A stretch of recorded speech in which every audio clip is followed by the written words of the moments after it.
शं वरुणः शन्नो भवत्वर्यमा शन्न इन्द्रो बृहस्पतिः शन्नो विष्णुरुक्रमः ॐ शान्ति शान्ति शान्तिः।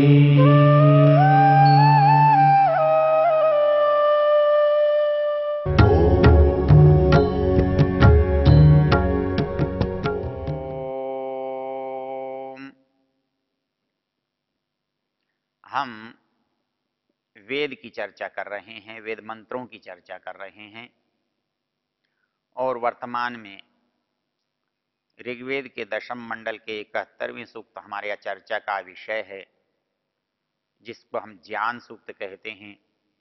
इसका ऋषि बृहस्पति है और इसका देवता ज्ञान है और इसका जो अंतिम मंत्र है 11वां मंत्र है, उसकी आज हम चर्चा करने जा रहे हैं। उस मंत्र से एक बात समझी जा सकती है कि ज्ञान का फल क्या होता है, ज्ञान का परिणाम क्या होता है। इसके लिए एक बहुत अच्छी बात आचार्य चाणक्य ने कही है कि मनुष्य को शास्त्र का ज्ञान करने से, शास्त्र का ज्ञान होने से क्या लाभ होता है। तो वो कहते हैं कि उसकी जो मनोदशा है, उसकी जो बुद्धि है, वो बहुत स्पष्ट हो जाती है। वहाँ वो लिखते हैं कि ज्ञान से एक संसार को देखने के लिए दीपक जैसा काम करता है। एक प्रकाश भगवान ने बुद्धि का जो प्रकाश दिया है, जैसे सूर्य के प्रकाश में आंख देखकर वस्तुओं को पहचानती है, वैसे ही वेद ज्ञान के प्रकाश में बुद्धि उन पदार्थों के गुण कर्मों को, हानि लाभ को, उपयोग को जानती और समझती है। तो इसके लिए उन्होंने कहा है कि ऐसा करने से, ज्ञान प्राप्त करने से क्या होता है। शास्त्र पढ़ने से, सत्संग करने से, प्रवचन सुनने से, साधना करने से, उपासना करने से क्या लाभ होता है। तो उन्होंने कहा कि सबसे बड़ा लाभ होता है व्यसनी अभ्युदय च बुद्धिम अवस्थापयति। व्यसन संस्कृत में कष्ट को कहते हैं और अभ्युदय सुख की परिस्थिति को कहते हैं, उन्नति को कहते हैं। तो वो ये कहता है व्यसनी अभ्युदय च बुद्धिम अवस्थापयति। सामान्य रूप से मनुष्य दोनों ही परिस्थितियों में अपने से बाहर हो जाता है। जब उसके पास बहुत सारे दुख आते हैं तो भी वो सामान्य से भिन्न हो जाता है। जब उसको बहुत सारी सफलताएं, सुख और समृद्धि एक साथ मिलती हैं तो भी वो अपने से बाहर हो जाता है, तब भी उसका चिंतन बढ़ जाता है।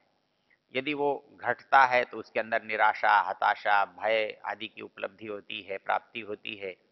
और यदि उसको अभ्युदय होता है तो अहंकार आदि दोष उसके अंदर आ जाते हैं, आ सकते हैं।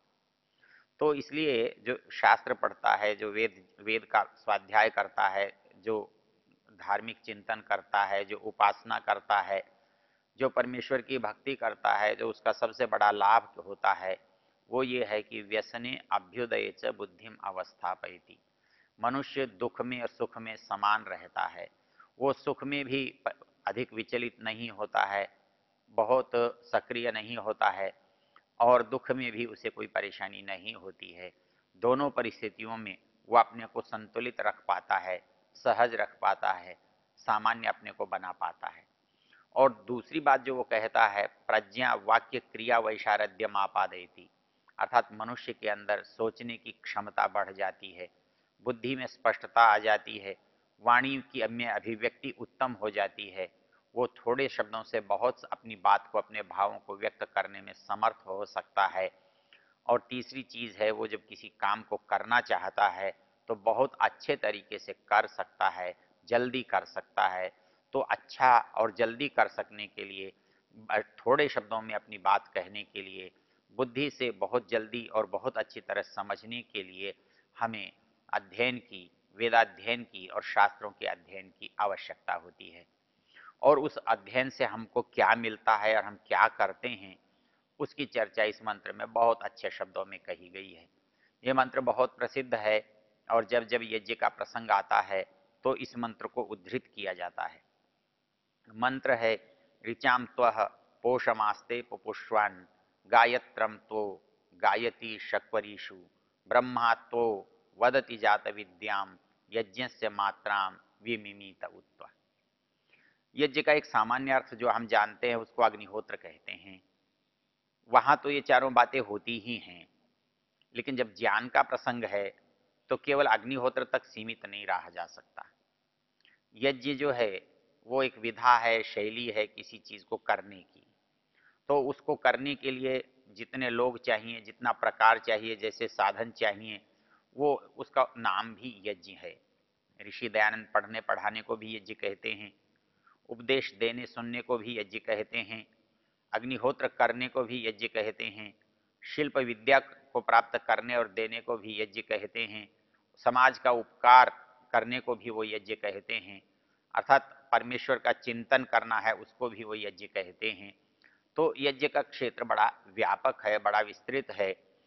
और यहाँ लिखा है कि जो यज्ञ करते हैं यज्ञ से मात्राम विमिमित उत्व, अर्थात यज्ञ की जो व्यवस्था है वो कैसे होती है। अर्थात कोई भी काम आप करोगे तो उसमें ये सब लोग चाहिए ही चाहिए। वो आप अग्निहोत्र का यज्ञ करो, चाहे पढ़ने पढ़ाने का यज्ञ करो, चाहे और किसी तरह का शिल्प का यज्ञ करो, तो ये चीजों की आवश्यकता होती है। मंत्र कहता है ऋचाम त्वः पोषमास्ते पुपुष्वान।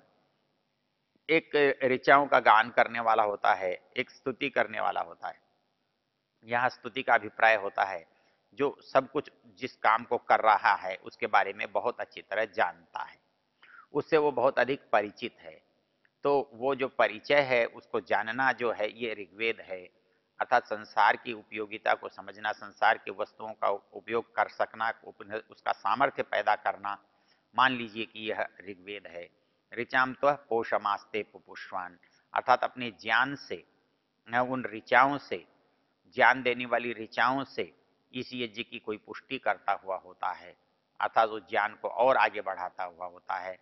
पुष्पान गायत्रम तो गायती शक्वरीषु, और दूसरा जो है वो गायत्री छंदों में शक्वरियों का, ऋचाओं का गान करता है। तो उसलिए क्या करता है कि उनसे वो सुरक्षा पाता है, उनसे वो दुखों से बचने का उपाय जानता है, और उनके द्वारा वो अपने अंदर जो सुख और समृद्धि और लाभ और पुण्य है उसको बढ़ाता और प्राप्त करता है। तो मंत्र ने कहा कि गायत्रम तो गायती शक्वरीषु ब्रह्मा तो वदति जात विद्याम। एक ब्रह्मा होता है किसी भी काम को करने वाला, अर्थात निर्देश देने वाला, वो उस काम का निरीक्षण करने वाला, काम के अच्छे बुरे की पहचान जानने वाला। वो जो ब्रह्मा कहलाता है वो क्या करता है, वो इन सब को जानता है। जात विद्याम, जात जो पैदा हुआ है उसको जो जानने वाला है उसको जातवेदा कहा है। तो जातवेदा का अर्थ है जाते जाते विद्यते, जो प्रत्येक पदार्थ में विद्यमान है या प्रत्येक पदार्थ को जानता है। तो यहाँ पर ब्रह्मा को जात वेद कहा गया है, अर्थात यज्ञ कोई आप करने जा रहे हैं और उसका जो अधिष्ठाता है, जिसकी व्यवस्था है, उसको सब तरह की जानकारी होनी चाहिए, सब तरह का ज्ञान होना चाहिए, तभी वो उस काम को अच्छी तरह से संपन्न कर सकता है।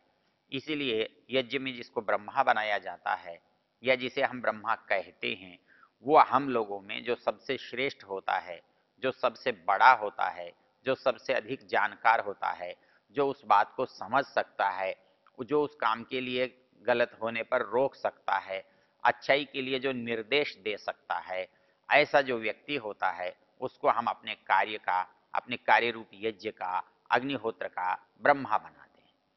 वो ब्रह्मा क्या करता है, ब्रह्मा तो वदति जात विद्याम, जो जो गलतियां होती हैं उनको वो सुधारता चलता है।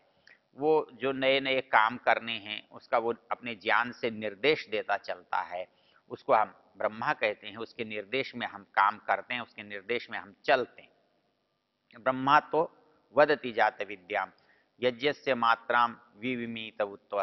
बाकी जो एक होता है वो यज्ञ के लिए जो आवश्यक वस्तुएं हैं उसकी जो व्यवस्था है, जो उस व्यवस्था को यदि न किया जाए तो यज्ञ की आयोजना संभव नहीं है। वो उसको आसन भी देना होगा, उसको समिधा भी देनी होगी, उसको घी सामग्री भी देनी होगी, उसके लिए व्यवस्था जुटानी भी होगी। कौन सी चीज कैसे और कहाँ से आएगी ये उसको पता होगा, किसको कौन सी आवश्यकता कब होगी ये उसे पता होगा। तो ऐसी स्थिति में जो उस चीज को जानता है उसे हम कहते हैं जो कि अथर्व का जानने वाला है, उस वेद का परिचित है जो उस काम को संपन्न करता है। हम यज्ञ में इस मंत्र के आधार पर 4 व्यक्तियों का चयन करते हैं।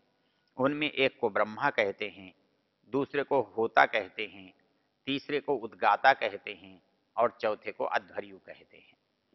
वो कहता है कि जो ब्रह्मा होता है वो यज्ञ का अधिष्ठाता होता है, व्यवस्थापक शिरोमणि होता है, मार्गदर्शक होता है, विशेषज्ञ होता है। जैसे किसी काम को करते हुए हम विशेषज्ञ की सेवाएं लेते हैं, हम उसके निरीक्षण में करते हैं, उसके मार्गदर्शन में करते हैं, वो जैसा बताता है वैसा वैसा करते जाते हैं।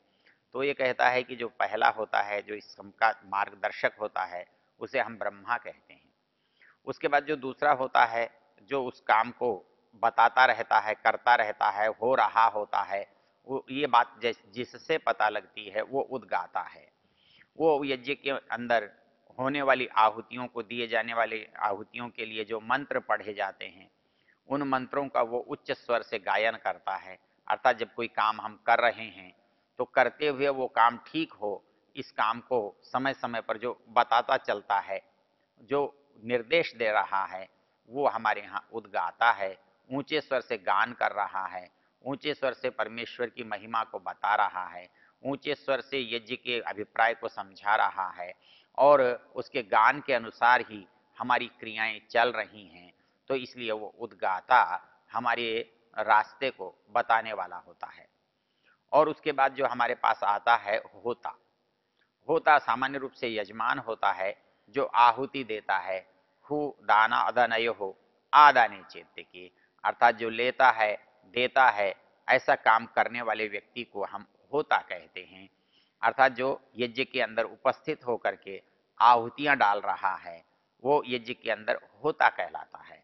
तो वो होता जो होता है उसको हम कर्म करने में जो निरंतर लगा हुआ है, वो जिसका जो यजमान है, जो अपनी घी, अपनी सामग्री, अपनी साधनों से यज्ञ कर रहा है, उस यज्ञ को संपन्न वो किसी से करवा रहा है, सहायता किसी की ले रहा है, व्यवस्थापक वो किसी को बना रहा है, लेकिन आहुति वो स्वयं डाल रहा है। अर्थात अपनी आहुतियां उस यज्ञ कुंड में डाल करके अपने जो मनोरथ हैं उनको वो पूर्ण करने के लिए प्रयत्न कर रहा है। वो होता है, अर्थात जो बलिदान दिए बिना प्राप्त नहीं कर सकता, प्राप्त करने के लिए अपनी आहुति देनी पड़ती है। चाहे वो वस्तु की दो, चाहे धन की दो, चाहे शरीर की दो, आत्मा की दो, समय की दो, अपनी इच्छाओं की दो, आपको आहुति तो देनी ही पड़ेगी। क्योंकि जब आप खेती करते हैं तो बीज तो डालना ही पड़ेगा। जब बीज डालेंगे तो वो बीज विकसित होकर, फलित, पुष्पित, पल्लवित होकर बहुत अधिक मात्रा में आपको दोबारा प्राप्त होगा। वैसे ही हमारा जो बलिदान है, हमारे जो समय का योगदान है, हमारे धन का योगदान है, हमारे साधनों का योगदान है, वो जब किसी काम में लग जाता है, वो किसी खेत में बो दिया जाता है, वो किसी के हृदय में रख दिया जाता है, तब वह अनेक गुना होकर के प्रकट होता है, प्रकाशित होता है। तो यहाँ कहा वो होता है जो अपनी आहुति देता है और आहुति को अनेक फल रूप बीजों में बदल देता है।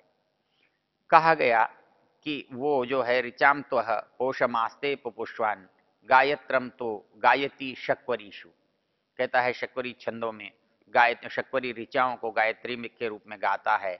गायत्री को इसलिए गायत्री कहते हैं, गायंतम त्रायते, जो बोलता है, जो पुकारता है, जो जानता है, उसको वो बचाती है, उसकी वो रक्षा करती है, इसलिए हम उसे गायत्री कहते हैं। गायंतम, जो उसका व्यापार करता है, उसका व्यवहार करता है, उसका उपयोग करता है, उसको वो गायंतम त्रायते, उसकी रक्षा करती है। अर्थात ज्ञान से हमारी रक्षा होती है।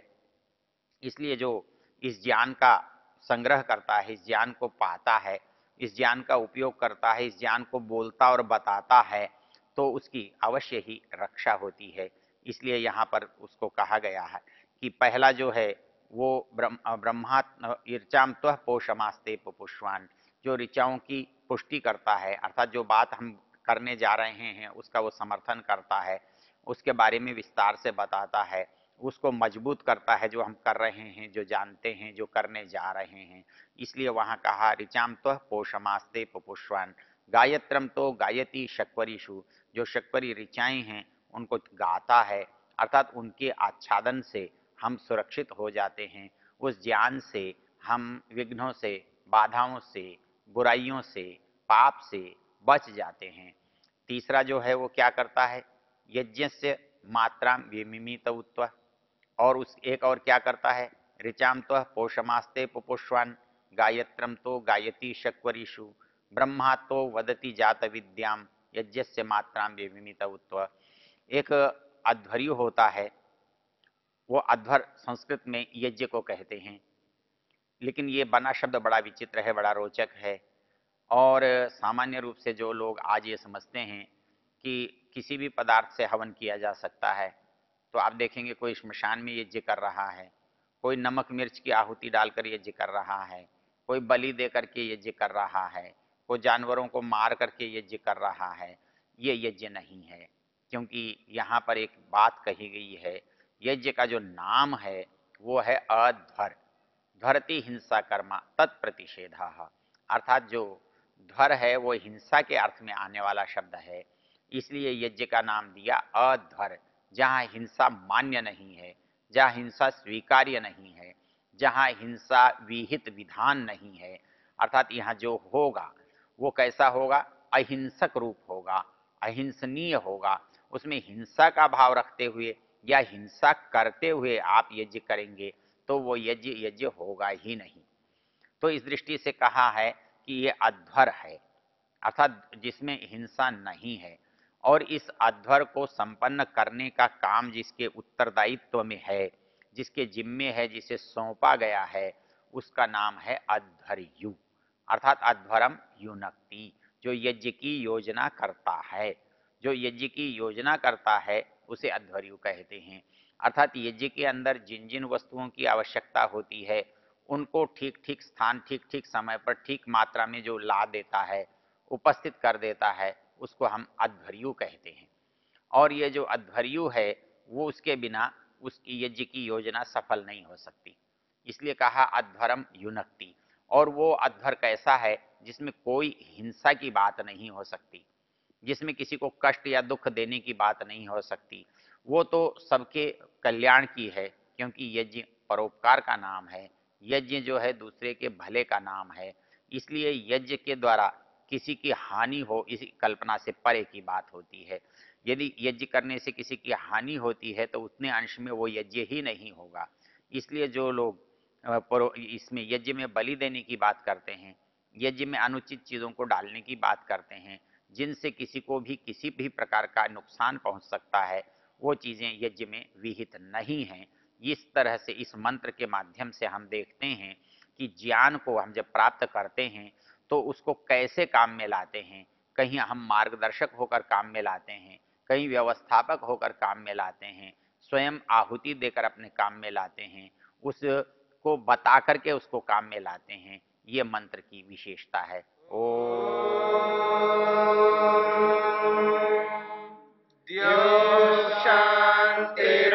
शांतिरंतरिक्षं शांति पृथिवी शांतिरापः शांतिरोषधयः शांतिः वनस्पतयः शांतिर्विश्वे देवाः शांतिर्ब्रह्म शांति सर्वं शांति शांतिरेव शांति श्यामा शांतिरेव